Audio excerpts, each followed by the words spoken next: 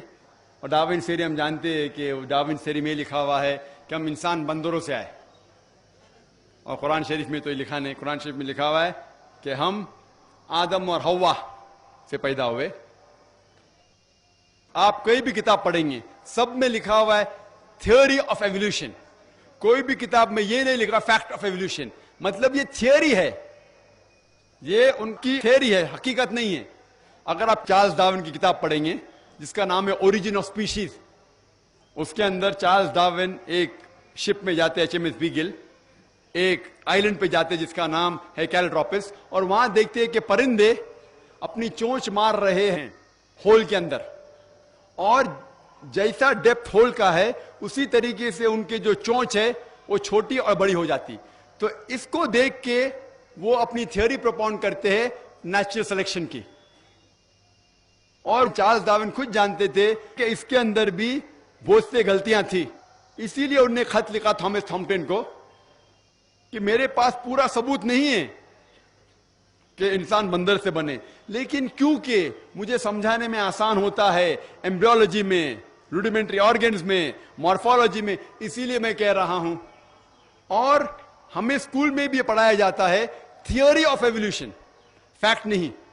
اور ہم لوگ اسکول میں جوک کرتے تھے، اگر کسی کو بھی آپ کو انسلٹ کرنے کا ہے تو ہم کہتے تھے اگر تم ڈارون کے ٹائم پہ ہوتے تھے تو ڈارون کی تھیوری ثابت ہو جاتی تھی، مطلب تم بندر جیسا دکھتے ہو. آج جو بھی کہہ رہا ہے کہ ہم بندر سے بنائے گئے یہ بالکل غلط ثابت ہو چکا ہے. آج آپ دیکھ رہے ہیں اگر ہم بندر سے بنے، اس کی تھیوری ہے کہ اینیملز سلولی ایوالو ہوتے، بدلتے جاتے، اور بندر سے بدلتے بدلتے انسان ہو گئے. آج کہیں بھی دنیا پہ آپ دیکھتے کوئی بھی شخص جو بندر آدمی کے بیچ میں دکھتے، کدھر بھی امریکہ میں جاؤ، انگلینڈ میں جاؤ، کدھر بھی جاؤ، ساری دنیا میں کوئی بھی آدمی بیچ میں نظر ہے آپ کو؟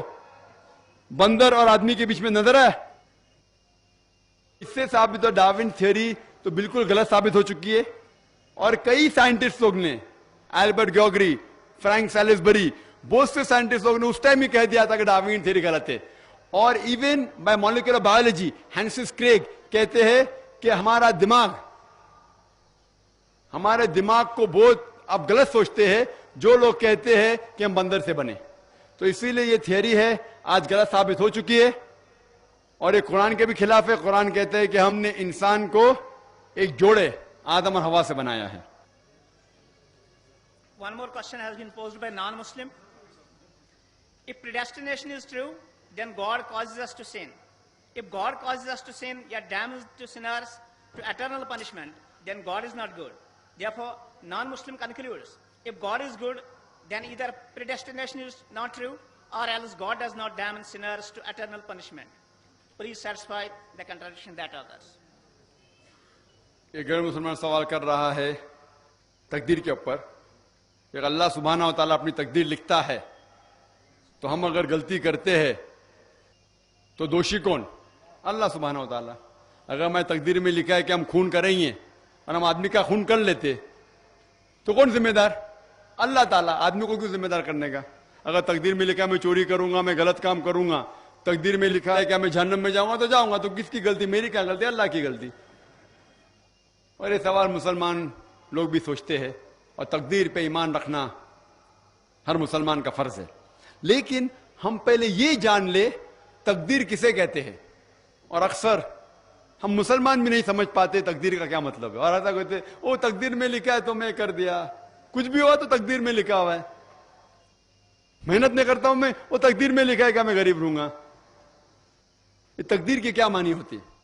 اللہ تعالیٰ فرماتے ہیں سورہ اسراء میں کہ جب بھی ایک انسان پیدا ہوتا ہے تو اس کے گردن کے گول میں اس کے پوری آتما کتھا، اس کا فیوچر، اس کا بھوشیہ لکھ لیتا ہوں. میں آپ کو سمجھانے کے لیے ایک مثال پیش کرتا ہوں. مثال کے طور پہ اگر ایک کلاس کے اندر ایک ٹیچر کلاس میں پڑھاتا ہے اور ایگزامینیشن کے پہلے کہتا ہے کہ یہ اسٹوڈنٹ پورے کلاس میں نمبر 1 آئیں گا، اول آئیں گا، یہ اسٹوڈنٹ سیکنڈ کلاس سے پاس ہوئیں گا، وہ اسٹوڈنٹ فیل ہو جائیں گا. مثال دے رہا ہوں، برا مت لگنا ویسا. اور ایگزامینیشن ہوتا ہے اور یہ اسٹوڈنٹ فرسٹ آتا ہے، یہ اسٹوڈنٹ سیکنڈ کلاس سے پاس ہوتا ہے اور یہ اسٹوڈنٹ فیل ہو جاتا ہے. میں آپ سے یہ سوال پوچھتا ہوں کہ جو طالب فیل ہو گیا، کیا وہ کہہ سکتا ہے کہ کیونکہ ٹیچر نے کہا میں فیل ہوں گا اس لیے فیل ہو گیا؟ کہہ سکتا ہے کہ نہیں کہہ سکتا. کیوں؟ ٹیچر اپنے تجربے سے کہہ رہا ہے یہ اسٹوڈنٹ بہت اچھا ہے، بہت پڑھائی کرتا ہے اس لیے فرسٹ آئے گا، یہ اسٹوڈنٹ ٹھیک ہے سیکنڈ کلاس، یہ اسٹوڈنٹ پکچر دیکھتا ہے کلاس ہی نہ اٹینڈ کرتا ہے اس لیے فیل ہوئے گا. تو اپنے تجربے سے وہ بھوشیہ کے بارے میں کہتا ہے.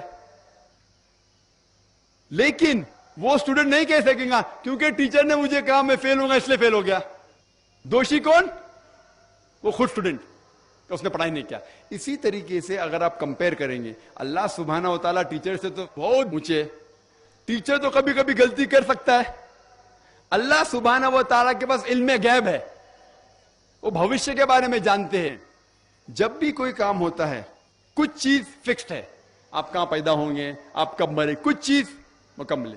اس کے علاوہ اللہ سبحانہ و تعالیٰ نے آپ کو فری ول دیا ہے. فری ول مطلب آپ جو بھی چاہے چن سکتے ہیں. اللہ تعالیٰ کو ہدایت دی قرآن اور حدیث میں، لیکن آپ کے اوپر ہے آپ اس کے اوپر عمل کریں نہیں کریں. لیکن اللہ تعالیٰ جانتا ہے آپ کیا کریں گے. مثال کے طور پر آپ ایک رستے پہ چل رہے ہیں اور ایک چوراہے پہ آتے ہیں. 4 رستے ہیں، نمبر 1، نمبر 2، نمبر 3، نمبر 4.